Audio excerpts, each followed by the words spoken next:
La ida de Alfonso Prat-Gay, el ministro de Hacienda y Finanzas, una estrategia comunicacional que sí abrevamos en la teoría del gobierno, que efectivamente lo echaron con el presidente de vacaciones. Es una teoría muy a la americana, ¿no? Esperar a la estadounidense, esperar los momentos de vacaciones, de feriados, o en Estados Unidos el Día de Acción de Gracias para dar este tipo de noticias. Eso es el punto de vista comunicacional, que es donde mejor se maneja, o por lo menos lo que más se destaca del gobierno nacional, pero desde el punto de vista económico estamos con Darío Gaño. Darío, gracias por venir. ¿Cómo andas, Iván? Gracias. Y con Emanuel Álvarez Agis. Muchas gracias por venir, Emanuel. ¿Qué tal? ¿Cómo están? Que nos van a tratar de dar un paneo de... Hoy hablaba con un sindicalista que todos conocen, pero no voy a dar el nombre porque no me habilitó a hacerlo, que decía, es el mejor ministro de los próximos 3 años, una cosa así, es el que más vamos a extrañar porque lo que se viene es peor en cuanto a ajuste fiscal, en cuanto a ajuste del gasto, etcétera, etcétera. ¿Vos pensás eso?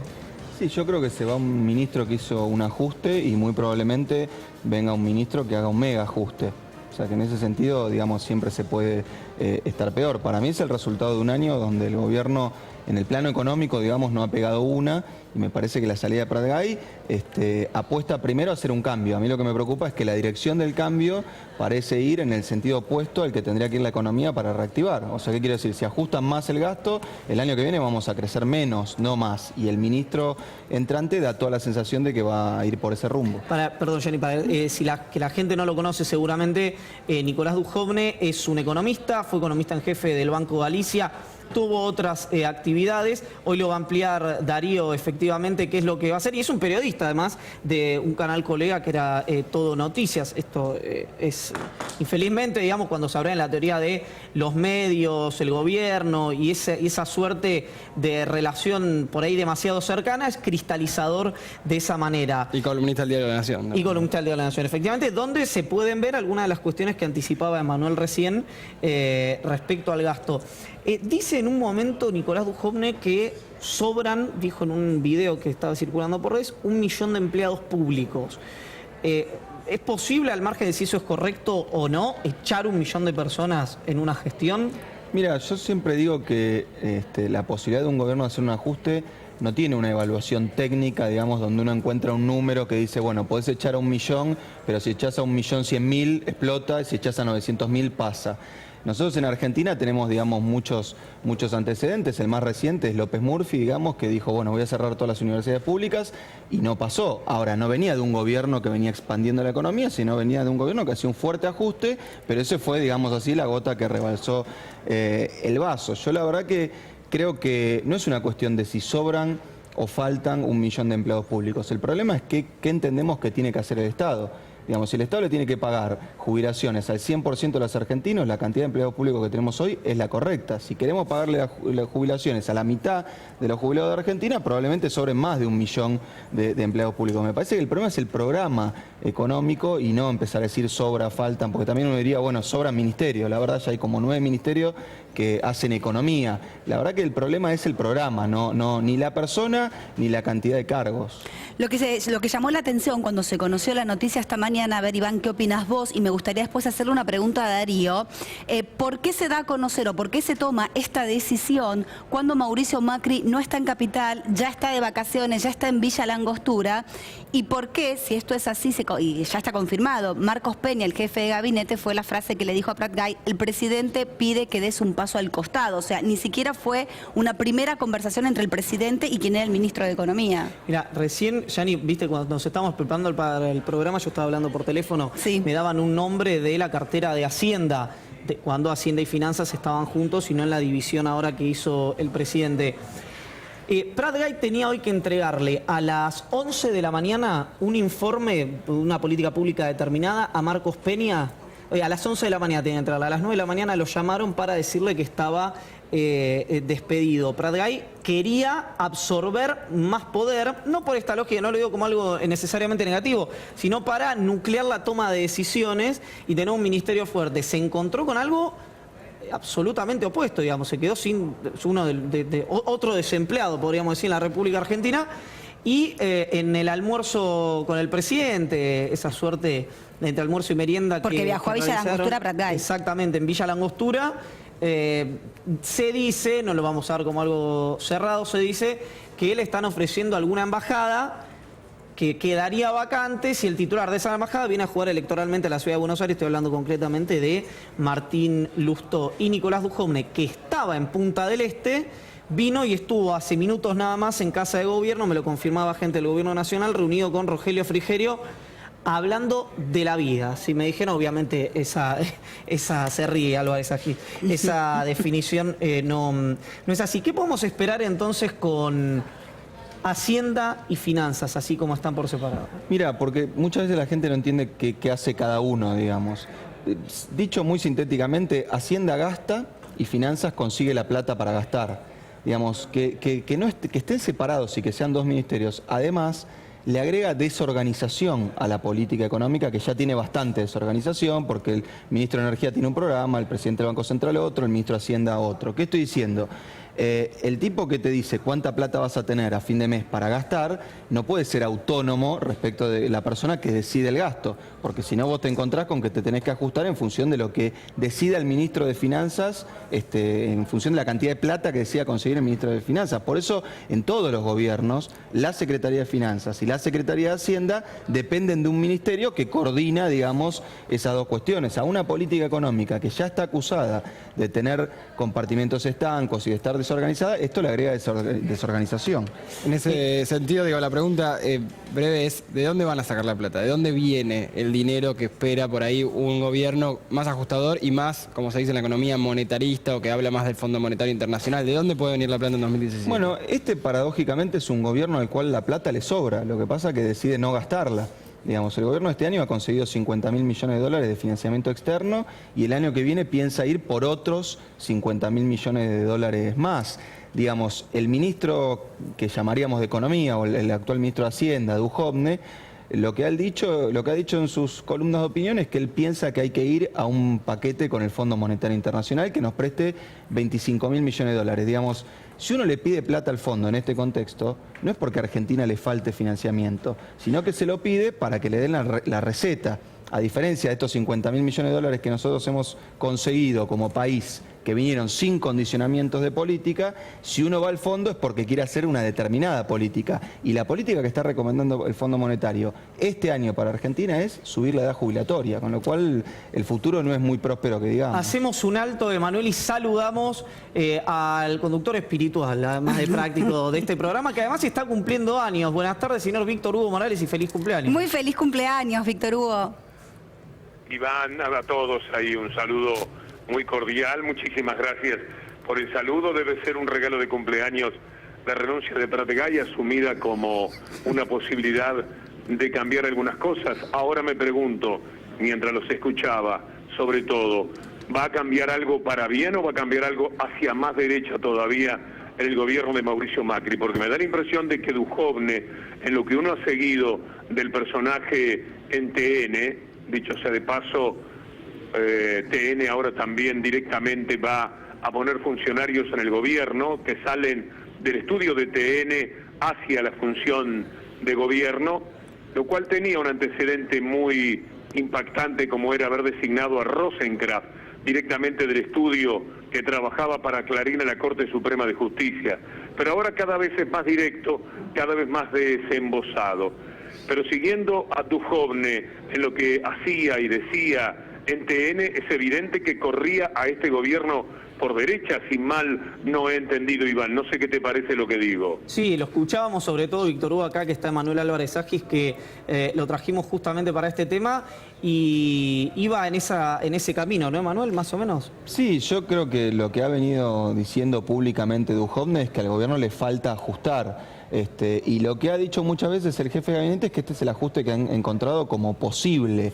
La verdad que siempre se puede experimentar un poquito más. El problema es que eso nos va a llevar a una economía más recesiva, no menos recesiva como cree el gobierno. Para quienes hablan tanto de sinceramiento, es muy probable que resulte interesante apreciar que la palabra ajuste cada vez la pronuncian con mayor claridad, lo dijo Barañao, aunque se le haya escapado, y ahora evidentemente es el paso que el gobierno quiere dar. Dujovne se había hecho famoso de alguna manera por señalar que había 1 millón de empleados públicos que estaban sobrando, lo cual está marcando claramente cuál es el temperamento con el que va a asumir en el ministerio. Así es, Víctor Hugo, y un dato que a usted le va a gustar, por decirlo de alguna manera, figura en la lista de compradores de dólar futuro, el nuevo ministro de Hacienda, Nicolás Dujovne. Sí, y también Caputo, quiere decir que compradores de dólar futuro se afirman en el gobierno de Mauricio Macri, que en este sentido no le hace asco a ningún tipo de cuestión moral o ética, no tiene ningún tipo de inconvenientes, huye hacia adelante. Cuanto peores hayan sido los desastres cometidos, hasta ahora Dujovne me parece que no tenía la implicancia de ser también funcionario, pasa a tenerla en este momento, mejor parece que son las cosas para el gobierno de Macri. Huye de todo pronunciamiento ético y moral sin ningún tipo de problemas por la protección de quienes justamente lo tienen que evaluar. Hasta ayer un evaluador del gobierno de Macri, que lo corría por derecha pero que finalmente era un protector, uno de los que blindaba el gobierno desde los estudios de TN, ahora está directamente en el gobierno nacional, con lo cual están allí blindados. Yo no sé si definitivamente, porque cada paso que están dando es cada vez al mismo tiempo más peligroso, por lo menos para que la opinión pública se dé cuenta de a qué están jugando. Víctor Hugo, como disparador ya para el año que viene, ahora en el estribo y con la noticia de la renuncia en realidad del despido de Alfonso Prat-Gay, ¿qué aventura para el año que viene? No pronósticos, y de mi parte muchísimo menos todavía. Da la sensación de que vamos a tener un gobierno mucho más preocupado por el ajuste, por el déficit fiscal, porque hace tiempo que lo vienen hostigando a la derecha, desde la derecha en ese sentido, y por lo tanto lo que vendrá, cada paso que venga será en función de Dujovne darse razón a todo lo que decía sobre el déficit fiscal. Me temo que haya más expulsiones entre los trabajadores públicos, habrá que estar muy alerta. Lo de mañana en Aerolíneas Argentinas también es decisivo en función de este temperamento que el gobierno está teniendo y que ahora seguramente va a profundizar. Me parece que van a jugarse abiertamente por un gobierno cada vez más a la derecha en lo económico y cada vez más vulnerable en lo ético. Yo los dejo en este contacto que siempre es para estar un ratito nada más vía Skype. Les comento de paso nada más que en próximas apariciones quiero hacer alguna mención también a la apelación de Picardi, el fiscal Picardi, en el tema de la absolución que dio Ercolini a Magneto y compañía en Papel Prensa. Es un verdadero escándalo, es una cosa nunca vista, absolutamente increíble el fallo que el fiscal Picardi ha apelado. Yo tenía toda la intención de escribir algún libro referido a lo que ocurre con Papel Prensa y ahora estoy reforzando esta convicción porque lo que de la presentación del fiscal Picardi surge es que se trata de uno de los hechos más escandalosos de toda la historia jurídica de la Argentina, a tal punto que estos temas económicos que estamos considerando, y los saludo cordialmente a Álvarez Agís, son absolutamente nada comparado con el descaro, con el escándalo que significa el pronunciamiento de la justicia en el sobreseimiento por el crimen de lesa humanidad, el crimen de manos ensangrentadas, el crimen brutal cometido contra la economía de personas que aún viven, además después de haber pasado por todo tipo de torturas, pero en algunos casos también sufrieron desaparición y muerte. De todo esto me voy a querer ocupar también más adelante, Iván. Ahora los dejo con un saludo muy cordial y toda la expectativa que económicamente deriva de lo que ha ocurrido en las últimas horas en la Argentina. Víctor Hugo, gracias y felicidades. Igualmente para ustedes. Hasta Un abrazo. Recordemos algo, nosotros habíamos publicado en Economía Política la lista de compradores de dólar futuro, sabíamos que estaba Nicolás Dujovne, por ser un colega, parecía que no correspondía porque era de alguna manera meterse en su vida privada, sí reviste ahora importancia, que es ministro de Hacienda, nos parecía éticamente correcto no hacerlo en su momento, ahora tiene una situación que es funcionario público y esas explicaciones tienen que estar a la orden del día. Manuel, la última, algo que no esté vinculado a la situación fiscal, al ajuste, alguna buena noticia que podamos dar a la gente en el estribo del año con la designación de Dujovne y de Luis Andrés Caputo? Mira, la verdad que cuando uno mira los números de obra pública, hace 2 o 3 meses la obra pública se está empezando a reactivar en Argentina. En ese sentido, la entrada de Duhovne, la verdad que solo lo que permite pensar es que eso se va a discontinuar. ¿Qué? Digamos, se va a Pratgay y por qué se va a Duhovne. Digamos, si se va a Pratgay por militante, bueno, mi solidaridad con él, porque la verdad que es una cosa que nunca compartí, pero me parece que el que tiene que explicar por qué se va a Pratgay es el gobierno. O sea, ¿qué quiero decir? Porque lo que importa no es que sale tal persona y entra tal otra. Lo que importa es que se va el jefe de la política económica. Entonces tendríamos que saber todos los argentinos por qué se fue, qué hizo mal, qué hizo bien, por qué el presidente considera que se tiene que ir y sobre todo tendríamos que saber qué viene a hacer el que entra, porque lo que viene a hacer es un programa económico. ¿Y por qué se divide en 2 el ministerio? Perdóname, ¿no? Bueno, por eso, Sí, claro. porque se suma una cartera más, un ministro más y lo que eso genera, ¿no? El gasto que genera para el Estado tener un ministerio más también, porque no es solamente nombrarlo, sino después poner en funciones todo un equipo de custodias de seguridad, de autos, la logística que implica crear un ministerio nuevo también. ¿Y por qué? Bueno, yo creo que es una manera, digamos, institucional de básicamente fomentar un ajuste mucho más grande. Esto que estoy diciendo, digamos, no es que el ministro ahora de Hacienda le va a poder decir al ministro de Finanzas, conseguí más plata porque mañana tenemos que dar un aumento a las jubilaciones porque lo decidió el presidente. Bueno, va a tener que coordinar entre distintos ministerios y a lo que decías recién vos, no es que solo se agrega, no sé, el chofer del ministro, se agrega un área jurídica que el Ministerio de Economía tiene una sola, se agrega un área administrativa que el Ministerio de Economía tiene una sola, o sea, se agrega obviamente una estructura ministerial, pero insisto, lo que termina pasando en los hechos es que el Estado se vuelve paradójicamente más fofo, más grasoso, como le gustaba decir al ministro saliente, y no más ágil, que es lo que necesitamos, porque, insisto, hoy la política no es solo de ajuste, además es de mala gestión. La política económica está trabada porque hay 7 ministros que discuten entre sí, ahora va a haber 9. Emanuel, gracias. Gracias a ustedes. Muchísimas gracias.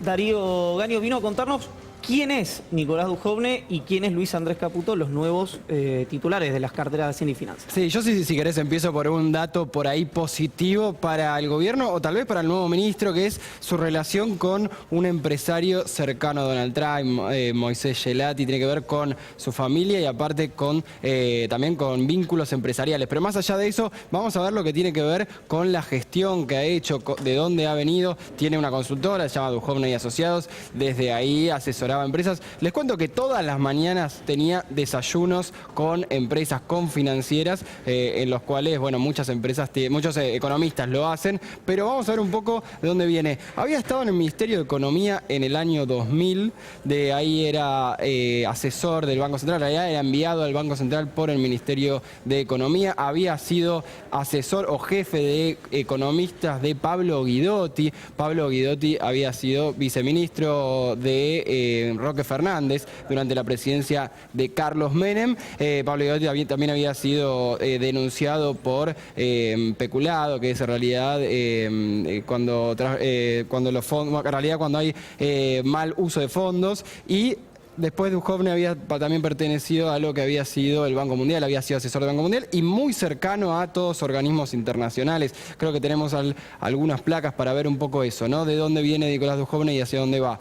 A ver, un poquito de por qué hacia dónde va. Él mencionaba en todas sus columnas últimamente el Fondo Monetario Internacional como una alternativa para hacerlo, y también había sido asesor de varias de las empresas acá en la Argentina. ¿De dónde viene Luis Caputo? Luis Caputo había estado en el Deutsche Bank, lo habíamos mencionado, y también había estado obviamente en la última etapa como el gran articulador, si se quiere, del acuerdo con los fondos buitre. También a través de su fondo Axis compró dólar futuro, eso lo habías mencionado vos, lo habías, en realidad la premisa había sido tuya, porque lo había hecho a través de Axis y él había definido el precio del dólar futuro al cual iba a cobrar quienes habían comprado, es decir, él mismo entre otros, y por eso está imputado también, Luis Caputo, que ahora va a ser ministro de Finanzas. Vamos a pasar en limpio entonces quién es Nicolás Duhovne, vamos a ver justo algunos de los highlights de su currículum. de acá, el economista. Viene, les decía, especialista en macroeconomía y finanzas. Acá tenemos un tema, ¿no? Los dos son especialistas en finanzas, los dos son especialistas en el mercado, en lo que tiene que ver con ese sector, columnista en distintos medios, lo habíamos visto, y sector privado, entre ellos, obviamente, su consultora.